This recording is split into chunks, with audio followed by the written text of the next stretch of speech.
to the start. There are the might of St Paul's. They are seeking to win this event. Last year they lost to St Edward's in the final. We've got the huge bulk of Alp sitting in 5-seat Alp Caradogan, 17-year-old who has mesmerised all US coaches who are desperate to get him to come to their university when he finishes St Paul's, but I guess Oxford and Cambridge will be too.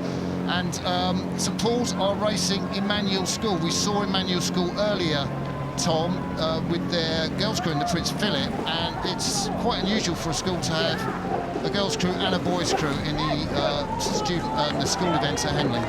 Yeah, I think they're really happy to get both those crews qualified. I know Emmanuel's head coach, Tim Liverlarge, is moving on at the end of this year, but they've already recruited John Moon, who was previously coaching at LEH, and certainly some good results come from there.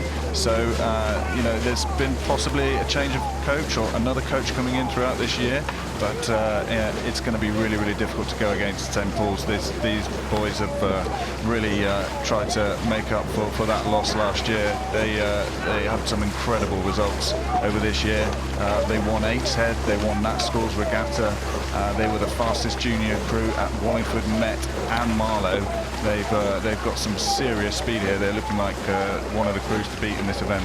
Yeah, just before we talk about St Paul's, just want to give a shout out to a couple of big hitters in the Emanuel crew. Tom Pearson, deputy head of school, and Freddie Andrews, they're at 3 and 4. He's head boy and boat club captain, so they're looking right in the middle of that 8. But St Paul's 8, rumours are their average erg is under 6'10" for 2K. Any comments on that, Tom? Oh, it's incredible what Bobby Thatcher's doing with these guys, and I think one of the real thing that works at St Paul's is they're developing from a very, very young age. They're developing all their athletes. They've got a good intake, great culture at the club, and these athletes are starting early and they're taking a big group up through the years. So there are St Paul's. They've got this heat comfortably under control. They would have known that, and they will also know that they are going to have a race, I think, against either Westminster School or the German crew from Hamburg tomorrow.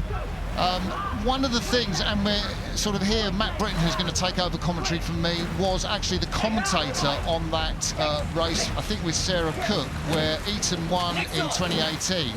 How many YouTube views do you think that race has got, Tom? Oh, I wouldn't know, but I'm told it's a lot. Do you know the number? It's 283,000 views as of today. Incredible. And I think it's the most watched rowing video. And Tony O'Connor, when I interviewed him, and he's of course the coach of the New Zealand crew that won the Olympics in Tokyo in 2021, he got his boys to watch that video, not just because he wanted to listen to Matt Britton's commentary, but because he wanted to see how Bobby Thatcher had the crew rowing, which is, you know, a real sort of, you know, privilege to know that you know, coach lads that row that well, that they're watched throughout the world. Yeah, you're right. Bobby's done incredible things, and the thing you've got to remember with schoolboy rowing, you don't get to recruit your athletes. You don't always get a strong year or big or tall rowers, and Bobby's consistency in winning year after year really shows that it's something he's doing. It's not just a good year, it's not just a couple of good years. It's been incredibly consistent with what he's doing. I think he's got a really clear message on the way he wants to row, and that's really coming through. There's a stroke man, Philip Wolfensberger, the 18-year-old. He's going to Stanford University in the USA. Don't know if that's a bucket hat he's got on. Won't mention that to James Cracknell. Big man out, we've talked about him in the 4-seat, but up in the bows, Ben Atkinson, won National Schools Regatta in the second 8 at stroke, and he's now moved into the first 8 in the bow seat. Must be getting a great ride up there. Christian Reese, the 2-man born and lived in Chicago for 10 years. You can just see him there with the sunglasses on. In front of him, Felix Peerless, Henley Regatta PE winner. Of course, they won this event in 22. And then Alec Wild, out we talked about, Pat Wild. And Teo Kainen Talbek Botos is a black belt in Taekwondo. That's the 7-man with the sort of white cap with the shades on. Yeah, you can really see them working in that previous image. They might have dropped the rate a little bit, but the legs are absolutely firing down, and it's really legs first. You see that work going into the water. They'll be using this still something to learn from every run down the course, something for the cocks to keep an eye on the line, and there's lots to learn. You know, even if you're up at this early event, you've got to think about how many more races are coming through to the week.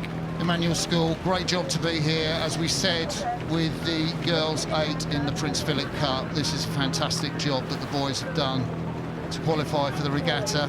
And, you know, I think it's cool for them to go up against the might of St Paul's. I'm not sure they would have wanted it any other way, but to be tested against the best, Tom.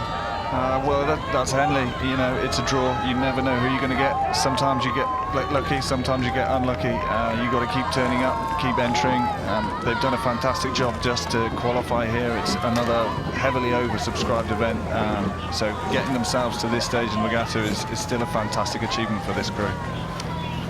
So Emanuel School on the left of your picture, St Paul's School on the right. They really are going down through the gears. I mean, I'm reckoning that's about, what, rate 20?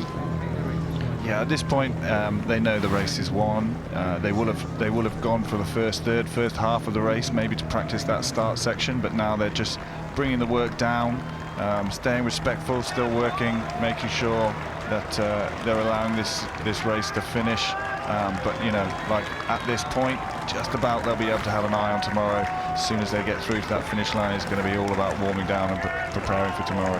Yeah, I talked to Bobby actually just before the regatta, and he was saying, you know, they won national schools, but they didn't row particularly well. I think people were surprised how close the rest of the schools were to St Paul's. I think Bobby Thatcher's trying to put that right here at Henley. He says the 8 has been picking up speed as they normally do, and they're now coming up to the finish line. A demonstration in rowing technique from the boys at St Paul's once more. They win this heat of the Princess Elizabeth Challenge Cup from the challengers, the worthy challengers from Emanuel School, who will exit the regatta but with their heads held high, coming through to the finish. Congratulations to them and their coach Tim Liversidge, and we will give you confirmation of that result. St Paul's just giving the cheers. St Paul's beat Emanuel in the heat of the Princess Elizabeth Cup. That's all from me, Martin Cross. Got the wisdom of Matt Britton to take you home till the close of play.